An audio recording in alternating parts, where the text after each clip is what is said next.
Assalamualaikum warahmatullahi wabarakatuh. Saya Arini Nurfarida Alfausna dengan NIM 112201997 dari kelas 11 6A15. Pada hari ini saya akan menganalisis video gaya bahasa retorika dakwah tokoh agama nasional di Indonesia, yaitu Kiai Haji Maimun Zubair yang merajut narasi agama dan nasionalisme. Bagaimana seorang orator ulung bisa menyatukan dua identitas besar agama dan nasionalisme hanya dengan kekuatan bahasa? Sebelum masuk ke dalam pembahasan yang lebih lanjut, saya akan memperkenalkan dahulu tokoh agama yang gaya bahasanya menjadi objek analisis, yaitu sosok ulama harismatik yang menjadi panutan bagi jutaan umat, almarhum Kiai Haji Maimun Zubair atau yang akrab kita sapa dengan panggilan Mbah Mun. Beliau adalah seorang ulama besar, mursyid, thariqah, dan sesepuh Nahdlatul Ulama yang sangat dihormati. Lahir di Sarang, Rembang, Jawa Tengah pada tanggal 2 Oktober 1928, Mbah Mun merupakan putra dari Kiai Haji Zubair Dahlan dan Nyai Rodliah.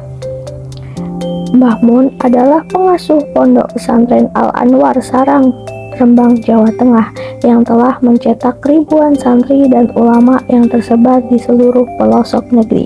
Beliau dikenal luas sebagai seorang ahli fikih, tafsir, hadis, dan tasawuf yang mumpuni. Beliau adalah sosok yang sangat peduli terhadap kemajuan bangsa dan bernegara, serta senantiasa menyerukan persatuan dan kerukunan.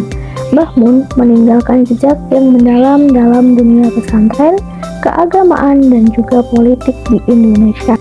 Dedikasinya dalam mengembangkan ilmu agama dan berkontribusi dalam masyarakat akan selalu dikenang, meskipun kini beliau telah berpulang ke rahmatullah pada tanggal 6 Agustus 2019. Warisan ilmu, ajaran, dan keteladanan Mbah Mun akan senantiasa hidup dan menjadi inspirasi bagi kita semua. Baik, video ini akan menganalisis strategi kebahasaan dan gaya retorika khas Mbah Mun dalam dakwahnya untuk merajut narasi agama dan nasionalisme. Tentunya analisis ini berdasarkan rekaman video dakwah Mbah Mun di YouTube dengan judul Ngaji Mbah Mun tentang Al-Fatihah dan 4 Pilar Hidup dari channel Bangkit TV, yang dimana nanti akan saya tampilkan beberapa cuplikan untuk dianalisis dan akan ditampilkan juga video lengkapnya pada akhir pembahasan. Baik, saya akan jelaskan dahulu konsep bahwa bahasa tidak hanya berfungsi sebagai alat komunikasi, tetapi juga sebagai pencipta atau pembentuk informasi itu sendiri, yang disebut juga wacana. Gaya bahasa retorika termasuk dalam tata bahasa dan struktur kalimat yang sesuai dengan kaidah bahasa Indonesia. Maka dari itu, saya menganalisis bagaimana Kiai Haji Maimun Zubair atau Mbah Mun memanfaatkan bahasa dan strategi retorika yang canggih seperti penggunaan etos, patos, dan logos, serta pilihan kosakata dan struktur wacana untuk menyampaikan pesan yang kohesif tentang identitas Indonesia yang harmonis antara nilai agama dan kebangsaan. Nah, meskipun beliau menggunakan gaya lisan dan santai, bahkan ada juga sisipan bahasa Jawa dan bahasa Arab, tujuannya tetap adalah membangun persuasi dan kohesi makna, bukan melanggar kaidah bahasa Indonesia. Tentunya bahwa dakwah lebih dari sekadar penyampaian ajaran spiritual. Dakwah juga berfungsi sebagai medium pembentukan dan penguatan nilai-nilai kebangsaan. Salah satunya dalam analisis video ini bisa disimpulkan bahwa dakwah Kiai Haji Maimun Zubair atau Mbah Mun mampu memediasi kompleksitas identitas majemuk melalui strategi kebahasaan yang khas. Selanjutnya mari kita simak terlebih dahulu beberapa cuplikan dari video dakwah Kiai Haji Maimun Zubair ini yang nantinya akan langsung dianalisis. Bersama-sama kita menganggap apa yang disebut-sebut ra'iyah, ra'in, kullukum ra'in wa kullu mas'ulun an ra'iyati. Sehingga dengan kata-kata ra'iyah tak pandang agama yang apapun. Sama dengan membina rumah tangga. Rumah harus ada tujuan. perkawinan harus melalui agama, tanpa pandang agama yang apapun. Rumah tangga harus kita persatukan kanan kirinya, agama yang apapun. Inilah ajaran daripada agama kita yang benar-benar rahmatan lil alamin. Jadi kata-kata rahmah lil alamin tidak hanya untuk umat Islam, tapi Al-Quran untuk semua kebahagiaan umat manusia yang ada di permukaan bumi. Tetapi akhirat, apa kata Gus tadi? Innallah bil mu'minina raufur rahim. Jadi rahim. Wah, ini saya teringat tahun 50. Saya ini sudah tua, lebih 90 tahun. Saya belajar itu kadang-kadang juga ada yang tidak seperti manusia biasa. Setengah apa yang dikatakan oleh guru saya yang tidak bisa saya siapa dia, dan karena terus bilang, apa sebab Indonesia ini indah? Sebab Indonesia pertama membangun dari Sabang sampai Maroke. Sabang, Aceh, Maroke, Irian. Tetapi ingat bahwa Indonesia ini adalah aneh daripada yang aneh. Besok dari Maroko ke Maroke. Jadi dari Lautan Merah ke Lautan Pasifik. Pasifik, Lautan apa? Merah. Ayo, harus merah. Karena merah itu harus bisa berubah-ubah. Merah kok berubah, tidak bergoyang. Itu tidak merah benar-benar. Oleh karena itu di Al-Quran, Judadun bidun wa humrun mukhtalifun alwanwa. Judadun bidun, jalan-jalan di gunung yang putih-putih dan merah. Jadi tidak merah putih, tapi Quran didahulukan putihnya dulu. Ingat, ini Indonesia. Jadi ini adalah satu peringatan bagi saya. Dulu saya tahun 50 menerima pelajaran, besok akan ada kata-kata ke Marokes. Maroko itu kalau ditulis di sana di Lautan Atlantik, Memro, Alif, Kaf, Si, tapi dibaca Maroko. Terus di Irian juga sekarang ini mulai ramai Irian Islam. Di pondok saya lebih 10 orang Irian. Jadi dari Maroke ke Maroke. Indonesia merdeka sama bulan Ramadan, tapi Indonesia dipilihkan oleh Allah Ramadannya tanggal 8, Agustusnya tanggal 17. Tapi nuzulul Quran Ramadannya dipilih 17 dan Agustusnya 8. Nah, ini harus tahu. Jadi Indonesia ini harus bernuansa Islam, tapi ojo kasek jadi putih merah, tapi merah putih ini. Dulu kan merah dulu. Apa kata Nabi Ibrahim? Alal afil ayakuna arifan bi zamani. Bagi mereka harus tahu zamannya. Jadi besok ya jangan min Marokes ila Marokes, tapi min Maroko ila Maroke. Ya, ini. Itu ajaran saya tahun 50 sampai sekarang ini. Apa yang diajarkan itu semua cocok. Dan itu yang anehnya. Saya tahun 50 itu disiiri. Ramenya itu wa fi rajabin taro ajaba wa fi syahril ladzi ba'da wa fi ramadhan nahamatun wa hajjah. Wah, enaknya main. Itu tahun 50. Saya disiiri oleh mbah saya. Oleh karena itu sekarang ini multaqo yang ini adalah multaqo yang kumpul profesor-profesor Islam, doktor Islam, kiai-kiai yang mesti Islamnya. Habib apalagi. Habib ini memang ya aneh-aneh. Jadi Habib itu Allah membagi. Habib itu kalau Al-Husaini yang banyak di Indonesia. Jadi harus tahu beda sama kiai-kiai ini, harus tahu. Jadi kembali ya. Jadi kalau Barat Al-Hasan, mengapa bisa kayak begitu? Ini pisan saya ini. Kiai saya tantri ini pisan dengan saya. Apa itu? Tahu sampai hadis yang dhaif, yang sahih, yang macam-macam. Karena tahu Maroko. Tahu Al-Hasan. Tapi Agus tadi yang digemblengkan, ini roh wali. Jadi Habib Al-Husaini datang di Indonesia, meramaikan Indonesia. Semua para wali-wali 9. Wali-wali 9 itu adalah para habaib. Yang enggak habaib hanya 2. Sunan Muria, Sunan apa? Kalijogo. Lainnya adalah keturunan habaib. Tapi tidak dihabibkan, zuriyah. Oleh karena itu ada zuriyah. Kita semua ini zuriyah. Ada Ahlul Bait, Sayyid. Ada Ahlul Rasul, Bani Hashim, Bani Muttalib.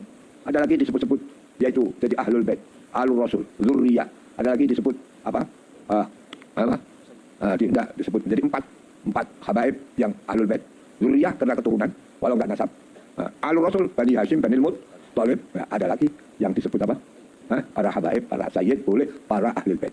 Ahlul Baiti, Al-Ana wa Ali wa Fatimah Zahra wal Hasan wal Husain. Oleh karena itu ini menghadapi bulan Ramadan, saya mohon untuk kiai-kiai lalu di sini berdoa kepada Allah. Mudah-mudahan ini Ramadan yang membawa kebahagiaan.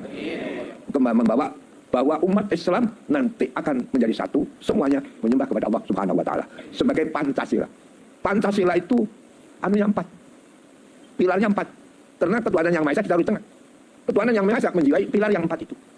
Jadi pilar 4 itu adalah yang paling pertama Allah membangun. Inna awwala baitin wudi'a lin-nasi lalladzi bi Bakkah. Yang dibangun pilar 4 ada di Mekah. Yang 3 ada namanya Rukun Yamani, Rukun Syami, Rukun Hirabi. Yang bagian kulon itu tidak ada namanya. Tapi besar. Besar artinya. Sebab semua seksa dari Nabi, mulai Nabi Nuh, qad khalat sunanun min qablikum fasiru fil ardi fanzuru kaifa kana aqibatul mukadzimin. Qad khalat sunanun, telah lampau tindakan-tindakan dari orang yang jahat. Fasiru fil ardi, lihat di bumi. Lihat bekas Nabi Hud, lihat bekas Nabi Saleh, lihat bekas Nabi Lut. Semuanya itu bisa kita pandang. Lihat bekas Fir'aun. Tapi ada satu yang aneh, yang kadang tidak dipikirkan. Seksa itu ada. Seksa datang sebelum nabinya datang. yaitu siksa kepada orang-orang yang ingin menguasai bangsa Quraisy, yaitu alam tara kaifa fa'ala rabbuka bi ashabil fil. Ashabil fil itu orang Yaman. Tapi dipelopori gajah-gajah itu yang menjajah Yaman, yaitu Habasyah. Jadi yang menggiring atau yang nuntun atau yang memimpin gajah-gajah untuk menyerang Mekah, yang akhirnya hancur kesemuanya gajah, itu tinggal beberapa di dekatnya Mina. Ini Allah buat. Mengapa itu siksa jadi? Belum ada nabi. Nabinya Muhammad. Jadi fawaqa'a syai'un minal gharaib. Nuzulul azab qabla maji'in nabi. Wah, ini suatu hal yang harus kita ketahui. Oleh karena itu, apa yang terjadi? Orang yang memimpin gajah karena harus didatangkan dari Habasyah, itu tidak ikut dibunuh oleh tarmihim bi hijaratun min sijil dari Mina, tapi kembali dulu. Rombongan yang memimpin gajahnya ada 3 orang atau 4 orang, 5 orang, kembali dulu sampai Yaman.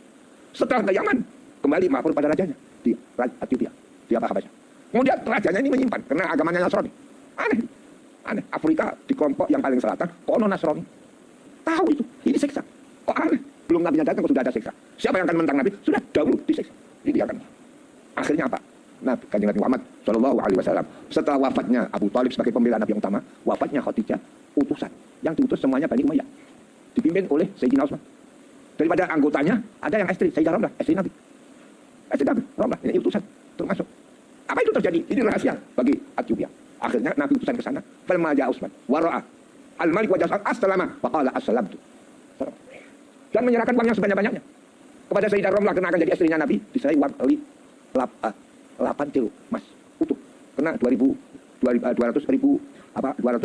kalau emas itu apa? Bukan dirham, apa? Dinar 200 ribu dinar. Kepada Sayyidina Utsman, apa yang ada uang bawa? Apa akhirnya Utsman bawa uang? Tak mungkin Nabi itu mengalahkan Romawi tanpa ada uang daripada Utsman. Utsman dari mana? Anaknya dari Ethiopia. Nah, ini aneh. Jadi ada aneh. Pemilu baru ini rame-rame. Coblosannya apa itu? Saban. Perhitungannya Ramadan. Besok Saban rame-rame. Nah, ini. Insya Allah ini kena multaka ulama, ramenya itu besok kelihatan Islam, tunggu saja bulan Syawal insya Allah. Tapi Syawal yasulul qab wa ismun fi dzal qadar. Ini yang agak perlu saya utarakan banyak-banyak. Pokoknya saya sangat gembira atas multaka yang mendukung bangsa Indonesia. Tapi Indonesia ini apa yang dikatakan hadis? Badati ghaliban. Aneh. Wa saya ghaliban. Anehnya Indonesia. Mengapa enggak aneh? Wong yang sembahyang sekarang itu lebih daripada 75%. Tiap kecamatan saya keliling. Karena saya setengah piye gitu. Enggak pamit sama sampai ke Kuningan kemana-mana. Tiap-tiap kecamatan rata-rata 60 masjid. Ada yang sampai 100 masjid. Mulai Nabi Adam baru Indonesia ini. Baru Indonesia. Haji lebih dari 250. Lebih. Yang haji kayak saya. Tiap tahun haji furoda. Itu juga banyak. Tidak ada. Jadi insya Allah saya mohon Ramadan tenangkan. Sebagaimana apa putusan multaka itu. Insya Allah kalau putusan yang jumlahnya berapa tadi itu? 8. Surga akan terbuka. Sebab surga itu pintunya 8. Oleh karena Indonesia merdeka 17, 8, 4, 5. Itu sama. Orang kalau sudah memegang angka 17, pasti masuk 8. Kalau masuk 8, pasti ada angka 4 5. Sembahyang itu 17. Rukunnya 17. Terus yang 17, itu apa aja? Rukun 17 rakaat. Jadi 17. Oleh karena yang saya pasang sementara ini di atas saya belum NO misik di belakang saya. Misik Garuda. Karena kalau sudah tahu 17. 17 salat itu rukun 17. Rakaat 17. 8 masuk surga. Pintunya 8. 4 5. Kalau ingin masuk surga harus baca syahadat 4 dan 5. Jadi kalau malam Sabtu 4, Sabtunya 5. Jadi 17, 8, 4, 5. Wah ini hanya Indonesia yang miliki. Sampai hadis itu ada hadis Indonesia. Orang Arab tidak tahu. Coba kalau itu pikir. Garuda Pancasila itu 17-nya berapa? Kan 2. Sayap kanan 17, sayap kiri 17. Mengapa dibuat 17-nya 2? Tanggal 17, yang satu apa? Sudah tahu atau belum? Hah? Jadi Indonesia ini miliki 17 juga. Hadis itu. Tapi hadis Indonesia. Orang Arab tidak tahu ini. Nah, apa itu? Tapi Indonesia ini semua apa yang terjadi karena gerakan para muda-muda. Setelah para muda-muda gerak, pengajian, macam-macam. Sekarang sembahyang ada 80%. Setelah ada Sumpah Pemuda, tahun 28. Bulan apa? Oktober. Tanggal berapa? 28. Itu sampai 45. Itu kan 17 tahun. Hadisnya, Subhanunal Yawm, Riyalunal Wad. Wah, itu orang Arab tidak tahu hadis Indonesia itu. Sumpah Pemuda itu yang mengantarkan nanti kemerdekaan bangsa Indonesia 17 tahun lagi. Nah, oleh karena harus memiliki 17 yang tanggal 17 mengantarkan satu nusa, satu bangsa, satu bahasa kita. Terus diantarkan tanah airku, sijaya, to selama kan 4 pilar ini. Wah tadi itu saya tertarik 4 pilar. Manusia itu kalau tidak tahu 4 pilar tidak manusia. Tapi ini 4 dari 4 ini tidak bisa untuk berhadapan.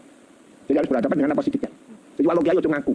Jadi kiai wakil, jadi kiai cilik, kalau aku orang nomor siji tak ada ya. Jadi sebenarnya Allah. Innaka la tahdi man ahbabta, walakin Allah yahdi man yasha. Jadi harus tahu semua di sini. Pilar ini. Ini pilar 4. Jadi pilihan 4 harus tahu satu nusa, satu bangsa, satu bahasa, dan satu tanah air. Oleh karena Nabi itu nggak boleh menguasai selain negara Arab. Nah itu coba, pas baik. Selatan Yaman, utara Tabuk, barat Laut Merah, timur laut Teluk Persia. Hanya Arab. Dengan selesainya Arab merdeka semua dan masuk Islam sebagian besar, katakan temurun ayat al-yauma akmaltu lakum dinakum wa atmamtu alaikum ni'mati wa raditu lakumul Islam. Tapi akhirnya aneh. Mengapa Nabi itu kayak begitu? Khulafaur Rasyidin buat aneh. Khulafaur Rasyidin. Bangsa yang belum Islam. Tapi kalau masuk Islam pasti bisa bahasa Arab. Jangan insya Allah. Irak itu asalnya bahasanya bahasa apa? Bahasa Irak. Ya. Bahasa yang lain. Mesir, Kipti. Orang lain-lain barbari. Tapi kenapa? Man dakhala Islam takallama bil Arabiyyah. Mereka li'annal muslim fi rahmatillah. Dakhala al-jannah wa kalam al-jannah Arabiyyah. Faman lam yatakallam bil Arabiyyah famal. Fa bi ayyin yatakallam. Kalau enggak bisa bahasa Arab nanti ente akan berbahasa apa? Sulit enggak itu? Surga enggak ada. Akhirul Arab li'anni Arabiyyun. Sedang Nabi sendiri bukan bangsa Arab hakikatnya. Quraisy. Ilafi. Tapi kata Nabi anak Arabiyyun. Dengan ada suatu tafsir yang diteruskan, laisal Arabiyyu man kana abawahu Arabiyyain walakinnal Arab man yatakallam bil lughatil Arabiyyah. Coba ini jadi Arab. Jadi zaman Rasulullah, Abu Bakar, Umar, mayat dukhulu fil Islam, yatakallam bil Arabiyyah. Irak, Sudan 2, terus Mesir, terus Syam, Syria, sampai Yordan, Libanon, semua bahasa Arab. Nah, kita nggak usah mau Surabaya. Tapi tahu 4 pilar yang diwajibkan paham bahasa Arab itu hanya satu saja, Fatihah. Nah, kalau Fatihah tidak tahu bagaimana? La sholat illa bi Fatihatil kitab. Fatihah berhadapan kepada Allah. Oleh karena Fatihah itu 4 pilar. Satu pilar daripada pokok, yaitu hanya Allah. Bismillahirrahmanirrahim. Itu satu pilar. Kemudian pilar yang kedua memuji kepada Allah, berzikir kepada Allah, ingat kepada Allah, yaitu alhamdulillahirabbil alamin arrahmanirrahim maliki yaumiddin. Berapa ini? 2 pilar. Kemudian ketiga, hubungan. Dengan hubungan yang benar-benar setengah minta dan setengah menyerah, tidak ada kecuali hanya Allah. Iyyaka na'budu wa iyyaka nasta'in. Oleh karena itu orang bisa Quran itu harus tahu. Jangan dibaca menurut ayat. Kadang akhir ayat tidak boleh berhenti. Kadang tengah ayat wajib berhenti. Belum tentu. Jadi pertama kali baca Quran, tak tahu akan ayat. 2, tahu hanya ayat. 3, tahu isyarat, olah sholat. 4, benar-benar tahu baca Quran, mana awal jumlah, mana akhir jumlah. Jadi sehingga tidak kadzalika innama yakhsyallaha min ibadil ulama. Wajib berhenti kadzalik. Innama harf istiftah la budda min ayyustafaq bi al-kalam. Jadi wa minan nasi wal jawab wal an'ami mukhtalifun alwanuh kadzalik. Innama yakhsyallaha min ibadil ulama. Kadang akhir ayat tidak boleh berhenti. Kadang tengah ayat wajib berhenti. Fala yahzunka qauluhum, wajib berhenti. Kalau diteruskan qaulu innama wala yaqulu inna na'lamu ma yusirru wa ma. Itu inna jadi maqul qauluhum. Maka orang maqul qauluhum jumlah istiftah. Jadi fala yahzunka qauluhum berhenti walau fi wasatil ayat. Jadi 4 pilar. Jadi 4 pilar ini saya itu tidak akan keluar dari NU. Yang mempunyai singkatan 4 pilar hanya NU rohani. PP NU. Hanya NU. Jadi P Pancasila, B Bhinneka Tunggal Ika, N Negara Kesatuan Republik Indonesia Harga Mati, Undang-Undang 45 cari kan? 4 ekor 4. Jadi orang tahu 3 tahu 4, tidak tahu 4 cari. Kapan tidak tahu 4 cari, tidak tahu dirinya. Kapan tidak tahu dirinya, tidak tahu Tuhan. Man arafa nafsahu faqad arafa rabbahu. Sebab tahu bahwa manusia itu 4 pilar. Apa? Sudah tahu 4 pilar manusia. Rogo, nyowo, sukmo, purwati waseso. Bahasa Jawa. Rogo ini yang gitu. Nyowo dari Tuhan, kulur ruh min amrobi. Rogo, nyowo, sukmo dari ayah. Nggak ada ayah yang mungkin bisa melahirkan.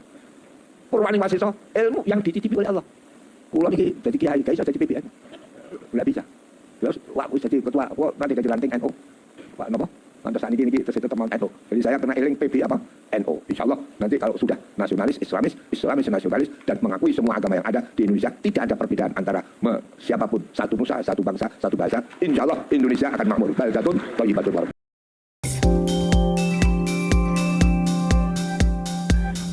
Dalam video tersebut terdapat gaya dakwah Kiai Haji Maimun Zubair atau Mbah Mun melalui penggunaan gaya retorika klasik seperti etos, patos, dan logos.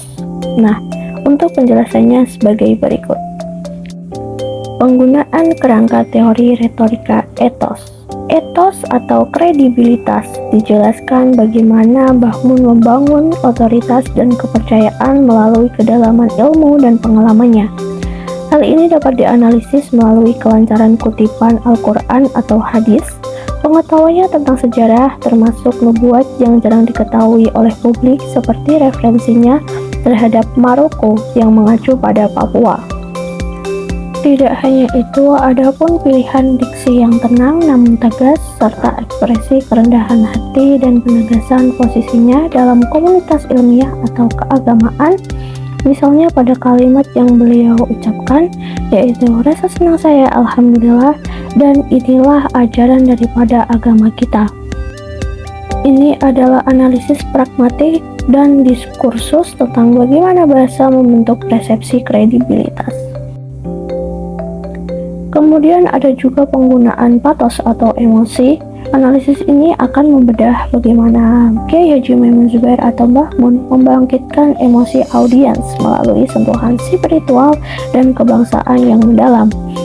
Contoh analisisnya dapat kita lihat adalah penggunaan hiperbola seperti kata Indonesia ini aneh daripada yang aneh, deskripsi geografis dari Sabang sampai Merauke, penegasan harapan dan optimisme seperti menjadi negara yang adil dan makmur, serta pengaitan tanggal kemerdekaan yaitu 17 Agustus dengan momen sakral Nuzulul Quran. Selain itu, ada juga frasa bersama-sama kita menganggap dan saya sangat gembira atas multaqo yang mendukung bangsa Indonesia.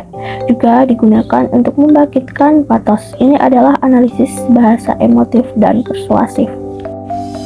Selanjutnya terdapat juga penggunaan logos atau logika. Sangat jelas bagaimana argumen Kiai Haji Maimun Zubair atau Mbah Mun dibangun di atas landasan logika yang kokoh melalui analogi yang mudah dipahami, seperti membangun rumah tangga yang tidak boleh ada perbedaan orang sana, orang sini.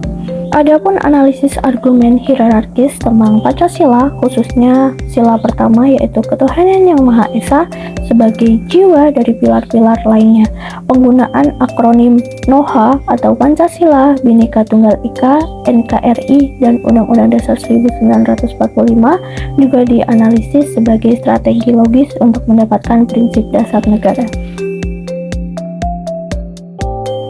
Kemudian analisis nomor 2. Ada gaya repetitif dan retoris. Analisis ini juga secara spesifik akan mengidentifikasi penggunaan pengulangan kata atau frasa untuk penekanan, yaitu seperti pengulangan kata merah atau kata angka 17. Nah, sekarang kita lihat kalimat berikut. Kalimat tersebut merupakan pertanyaan retoris. Baik, selanjutnya nomor 3, analisis pilihan kosakata dan semantik.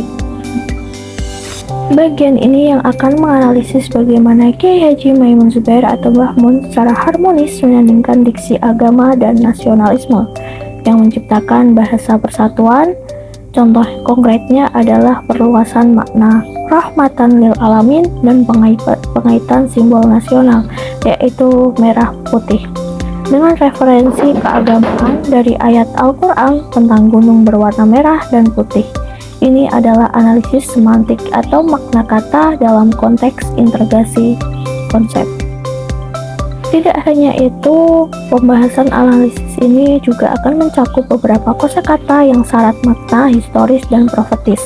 Seperti ketika beliau membahas nubuat tentang Maroko yang ia jelaskan sebagai Irian, kini Papua, dan pengaitan tanggal 17 Agustus hari kemerdekaan Republik Indonesia dengan nuzulul Quran atau turunnya Al-Quran.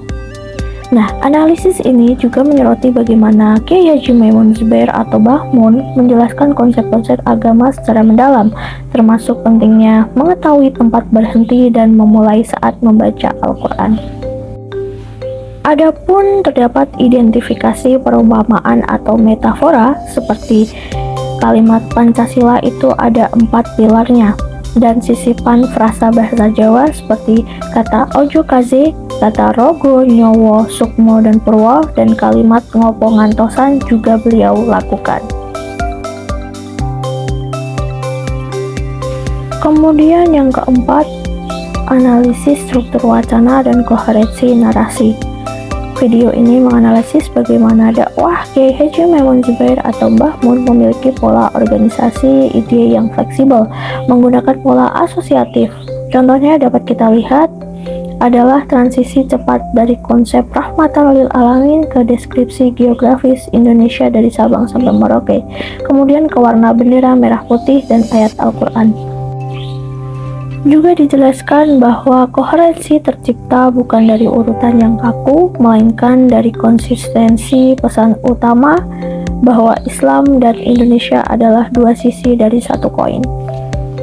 Penggunaan repetisi kata kunci, frasa, atau gagasan utama untuk menekankan poin penting juga dapat dianalisis sebagai jangkar bagi audiens.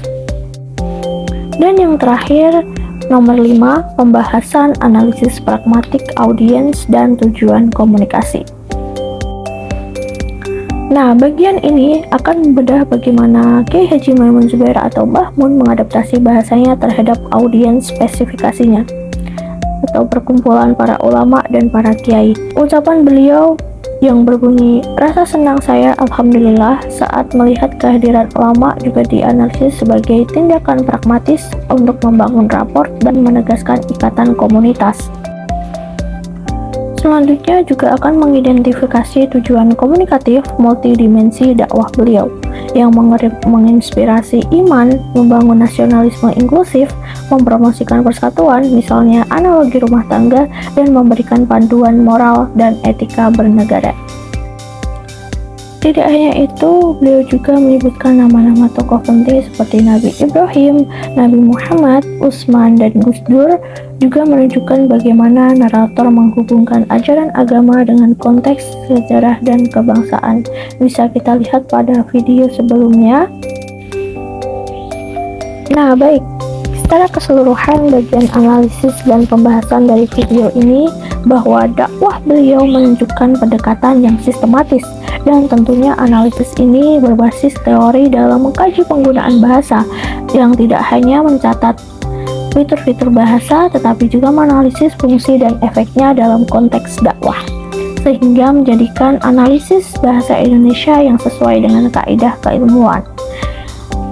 Baik, sekian yang dapat saya sampaikan dalam video analisis gaya bahasa retorika dakwah Kiai Haji Maimun Zubair yang merajut pada narasi dan nasionalisme. Untuk kurang dan lebihnya dalam penjelasan video saya mohon maaf, dan wassalamualaikum warahmatullahi wabarakatuh.